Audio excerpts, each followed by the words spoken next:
What's up, party people? It's Justine here. I'm your host, Jackie, and beside me is my co-host, Christine. Have you guys heard of the famous billionaire's party on his big island? Well, that's what we're here to talk about today. Jeffrey Epstein and his mysterious level of wealth and power he has to get away with crimes he's committed.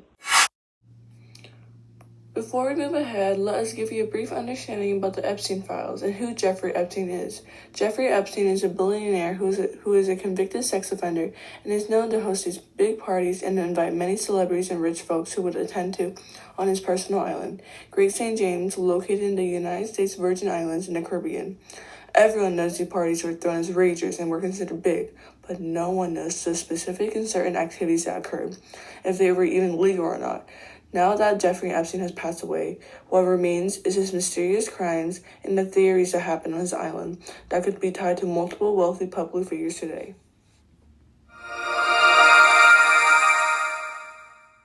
The Epstein files exist, but the full story doesn't. Today we're going to be unpacking what's known, what's missing, and why so many people want parts of this case forgotten. In this podcast, our main problems are going to be about the problems of nepotism, human trafficking, injustice, and accountability, which is how rich, famous, and higher-ranked people have an easy way out of trouble situations like the Epstein files. Today, like any other person, would face jail time or even worse for committing these crimes. But why does Jeffrey Epstein, Donald Trump, Elon Musk, Bill Gates get no punishments? Because they have rich and have a lot of power.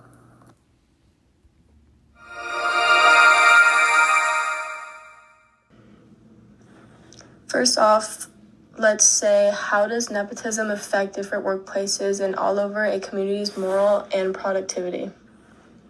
It really affects different workplaces and overall communities' moral and productivity, since others aren't as fortunate as they are, obviously, because not everyone is higher ranked in the world, and with these higher ranked people, they can get whatever they want, and the productivity, these higher ranked people can be lowered since they know they have so much power to get what they want and to get themselves out of a certain situation that could really hurt their career.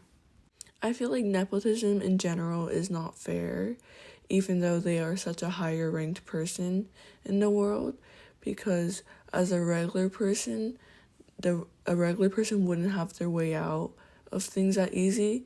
For example, like someone who's related with nepotism or is like super rich. Like, for example, nepotism, the definition of nepotism is rich, powerful, and with all this wealth, they could get whatever they want. And a regular person can't get whatever they want in any situation they're in. But with people who are from Nepo families or considered Nepo babies or just a very powerful person, they can basically get everything they want because they're so powerful in wealth and anything. Their income is like no other, and if they're in trouble or they want to get out of something or they want something, they can automatically get it out of it.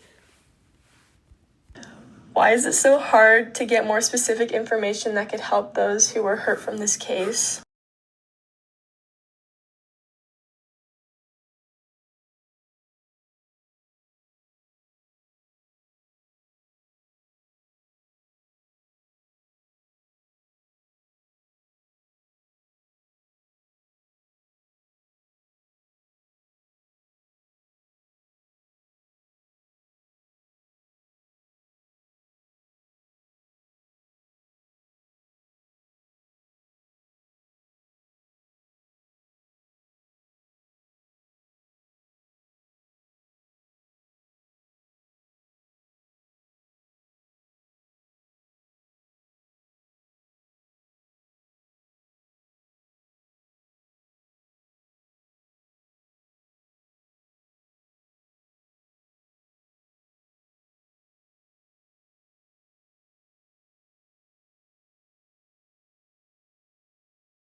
What are some of the types of support and rehabilitation services that can help support the healing of their trauma?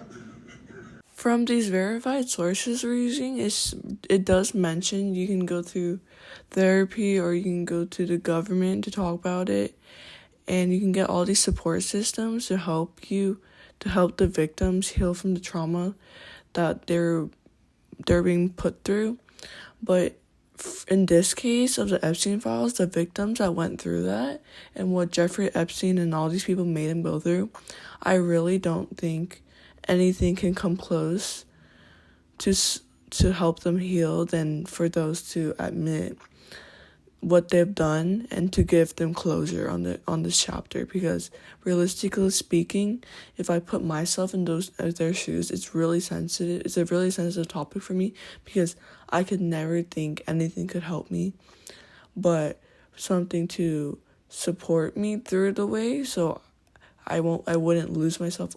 I would definitely go to therapy, go to government, go to anyone that could help me. But as a community, I definitely think we have our voices to tell the government for these people to speak up, to give us closure, to give the victims closure, and that they can heal the right way. Why do you think Trump and all these other high-power figures are getting away with all these theories of crimes? I think that Trump and all the higher ranked figures like Bill Gates, Elon Musk, Steve Bannon, etc. are also having an easy way out of this troubled situation because how much power they hold, like realistically speaking, you can't really arrest a high-powered person like the president or Elon Musk that owns a billionaire business like Tesla. Like it's not realistic and automatically get them in jail and have them confess what happened because they hold so much power, which is a result of nepotism. Like a regular person who would be convicted of this would face so much worse, while these powerful figures are not even close to being arrested or anything. Since they're so high up, like the government even applying the laws on them at this point, because no change has been made, and the change that has been made, we literally asked for clarity, we asked for accountability, we asked for...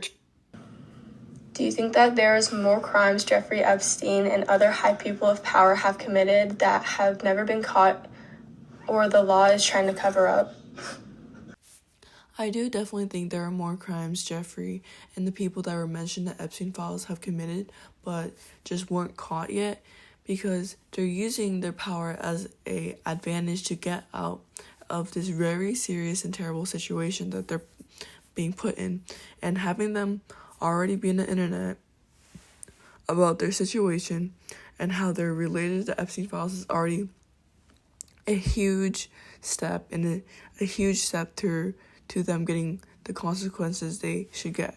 But with the power of nepotism and how much power they hold, they unfortunately can't go through what they deserve.